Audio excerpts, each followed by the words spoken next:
Hey. How are you? Good. Go this way. Welcome to Speak Up, Speak Out. We got Shannon in the building. Look. Whoop, whoop. All right, girl. Well, let's just jump right in. Because, I'm going to jump it. But you already know this. You already know how. Head first. So, first off, where are you from? So, I was actually born just outside of Philadelphia. Okay. So, I like to joke and do the little near West Philadelphia, born and raised. And Gallen, Texas is where now I spend most of my days. Okay. That's what I'm talking about. Hey, Fresh Prince of Bel-Air was like, come on. That was a show. It was it, man. It was it. And then being from there, you're like, pull up. I know that corner. That's it.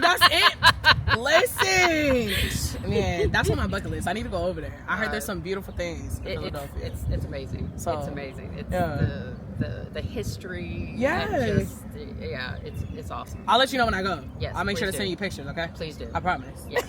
So, what made you start running? So, actually, it's kind of a funny story. Okay. I had started a wellness journey after I was diagnosed with type 2 diabetes. Gotcha.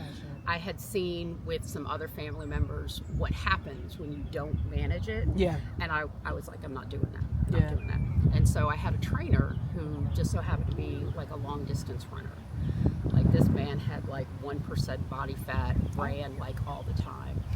And I would just joke and I'd look at him and I'm like, I'm built for strength, not speed. And then one day he goes, well, why can't you do both? And then I just was kind of like, for some reason, like, well, yeah, why can't I do both? Yeah. That's a good question. Why am I limiting myself? What? Who is she? And then it just started. And truly, it became my self-care place.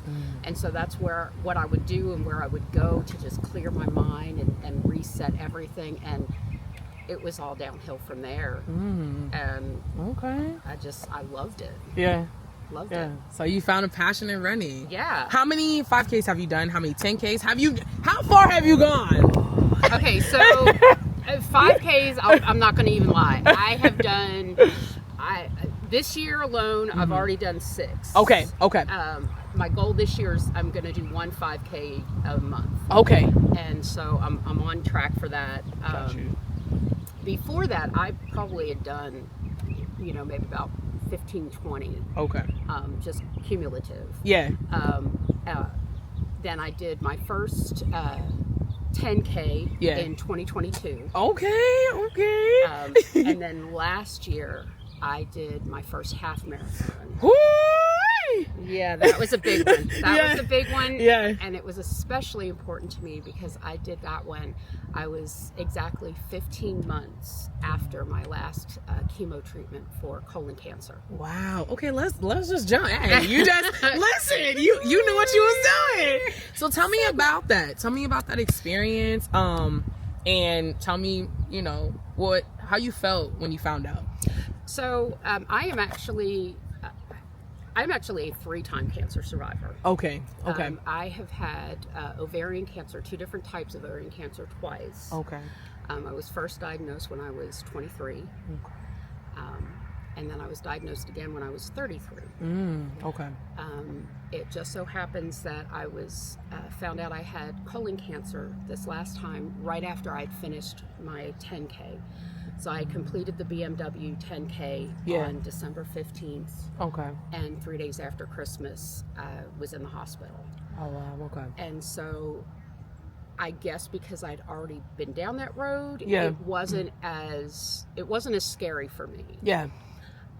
But it was a lot to wrap my mind around because this was different. Yeah. This was a different type of cancer. This affected my body completely differently. And I was like, wait, what am I doing here? Yeah. What do I have to do? Where am I going from here? Yeah.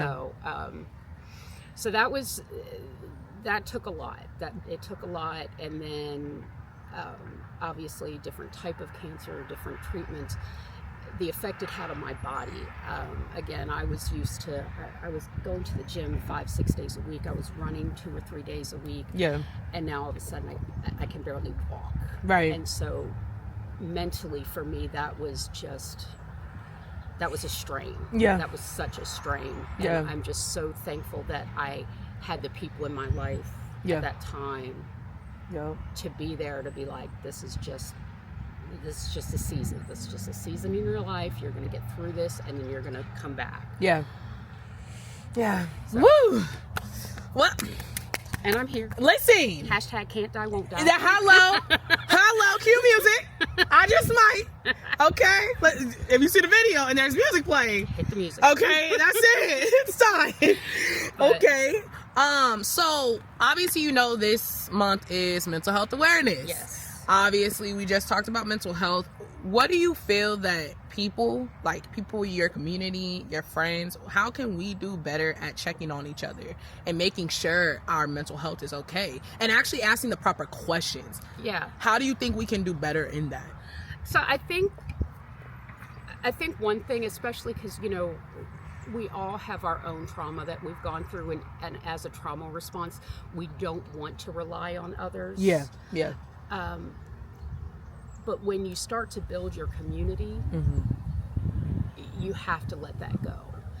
And that vulnerability is not just getting help, but it's also giving help. Sometimes we feel like we don't want to overstep. Yeah. We don't want to,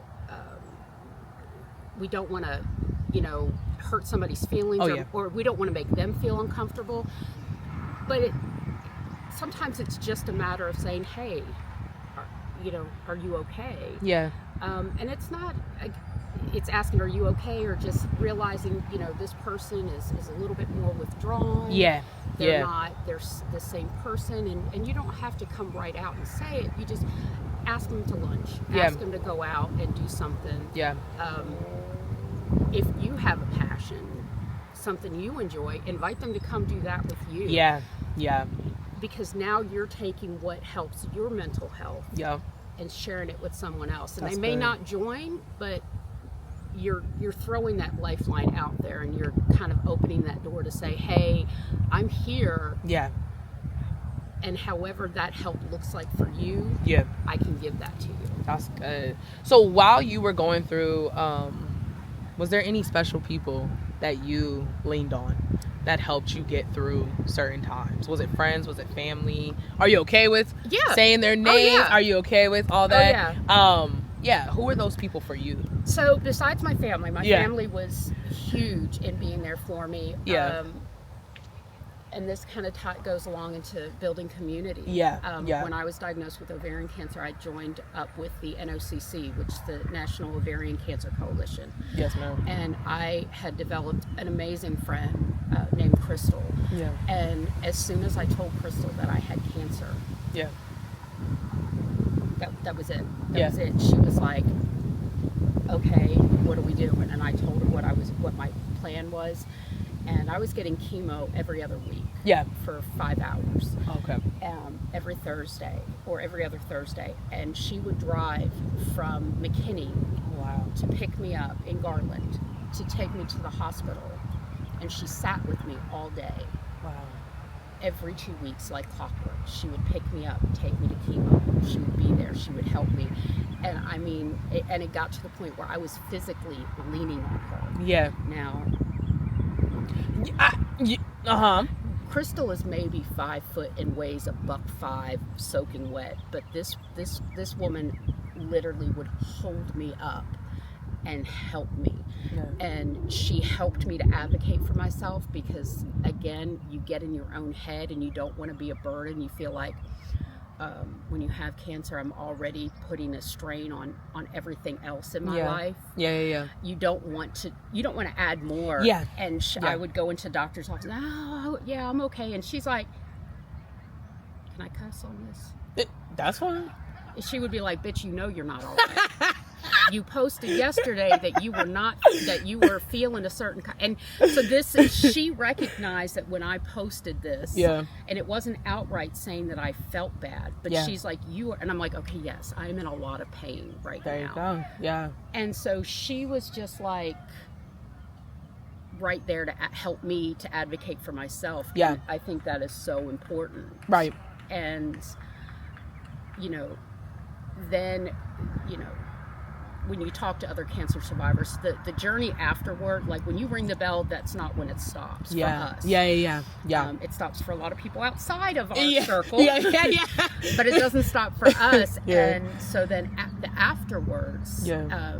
Another member of Run It Up was, I knew her through the NOCC, and that's Sarah. Yeah. She was right there, like, how can I help you? What can I do? What do you need? And when she found out that I was wanting to get back into running and I wanted to run this half marathon because that's what I'd been training for before I got sick. Yeah. She was like, this is where you need to be. This is where. And from there now I have this whole other community, which low-key I think I would have been, I'm a little scared if y'all had been there before when I was sick, because it would have been like at your house every day. Yeah, you know, we would have had a party on the chemo ward. Sleepovers every day. Every day. Every day. And I'm okay with that. I'm okay with that. But I mean, it's wild how it just kind of, when you're in a place that you're supposed to be, it just kind of flows and it's so organic. And so now again, even though I'm in remission, it'll be 2 years in September. Let's go. And so now I have this whole other group of women and men that just support and hold me up and check in on me and yes, ma'am, all that stuff. That's what I'm talking about. Yeah. Community. It's huge, man. Hey, tell somebody. They tell them to come outside. Oh, I do. They're not coming outside. No. I don't know what's going on. I don't know, but I tell them all the time. I'm like, they're like, I see you out there. I'm like, well, when are you gonna pull up? Pull up. And hello. They're like, well, I don't. I'm like, just say you don't want to come. just say. And that's when I'll kind of low key, I'll say, look, we all, you know, as a trauma thing, we like to keep that. We don't want to depend on other people. I said, right. I was like, man, you let that go and let other people in, and it's so freeing. Right. Yeah. It's just. It does something for you. It does. It does something for you. And seeing people that know where you've been and where you're trying to go, and they help you. Yeah. In so many ways, and I love that. That's good. I'm definitely someone needed to hear that, because I know that people have been through relationships or communities that they weren't. They just weren't the people. They weren't the people. And that's okay, but it is. Shannon's saying, give it another try. Give it another step. Don't wait. And you can't, you know, not every place is going to be a perfect fit. Yeah. But you won't know until you try. You won't know until you put yourself out there a little bit. And, you know, life's messy. Life's messy. We get our feelings hurt. But it's how we learn. It's how we grow. You know, you think about kids. You know, they learn to walk by falling down. You know, there you go. You gotta fall down every now and then, but it doesn't mean that there aren't people out there that are willing and able to, you know, just help pick you back up. And like you said, that's part of what I want to do is make sure that I'm open and honest about it, because somebody is seeing that and saying, oh wow, I felt that way. Maybe this is something I can do to help that. So. That's what I'm talking about. All right, so we're gonna wrap it up. We got one last question. I did tell you we got like 4 questions. Yeah, that's so.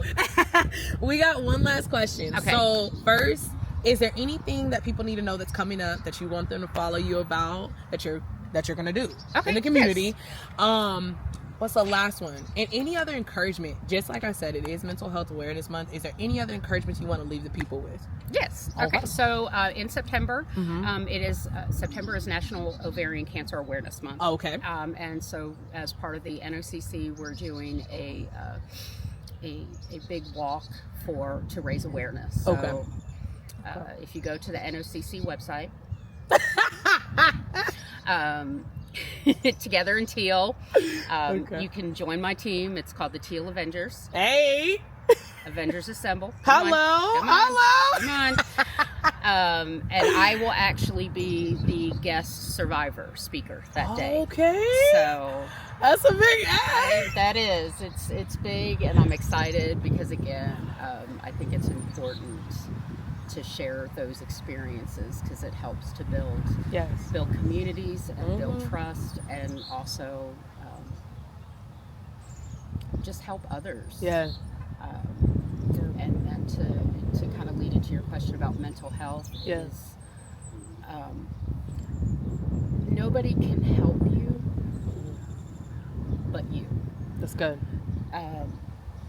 You know, you have to realize or acknowledge that you're not able to do it alone, and you need help to do it. And again, help sometimes comes in the smallest things. It can be somebody taking the time to learn about your passion or your hobby, or sharing their passion and hobby with you and realizing that this is something you could do. It's sharing your own experience with mental health, whether that be family members, yourself. You know, when you're open and transparent, it makes people realize they're not alone.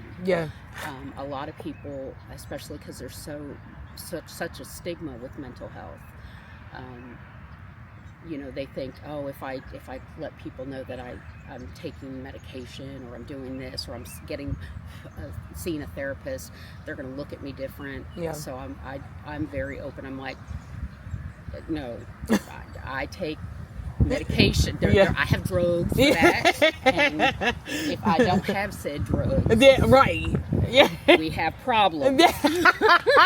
You know, and at least you're honest. I have to be. I have to be. You know, I have to say. You know, I have a twin sister. Okay. And so of course, you know, we have our own journey with that. But, we joke about it, and she tells people all the time.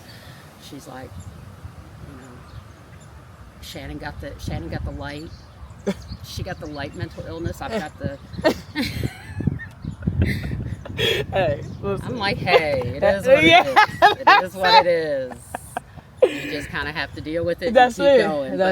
So yeah, I do. I think that when you tell people and acknowledge it, it's not the elephant in the room anymore. When you acknowledge it, you just pull up to somebody and you're just like,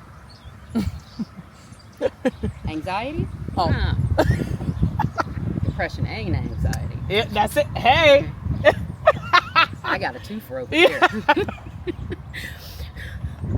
And it does, and especially when you're able to kind of find the humor in it. Sometimes it helps people to relax, because again, they're not like.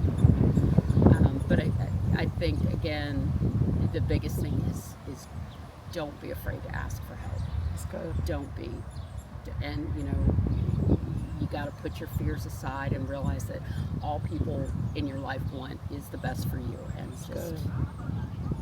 just don't go through it alone. You don't have to. Ooh, that's what I'm talking about. And well, can I give you a hug? Heck yeah. Period. If you don't, I would be slightly I'm going offended. to fight you. I would be slightly offended. Well, thank you for coming on to Speak Up. Oh, I love you so much. But this is Speak Up, Speak Out, and we out.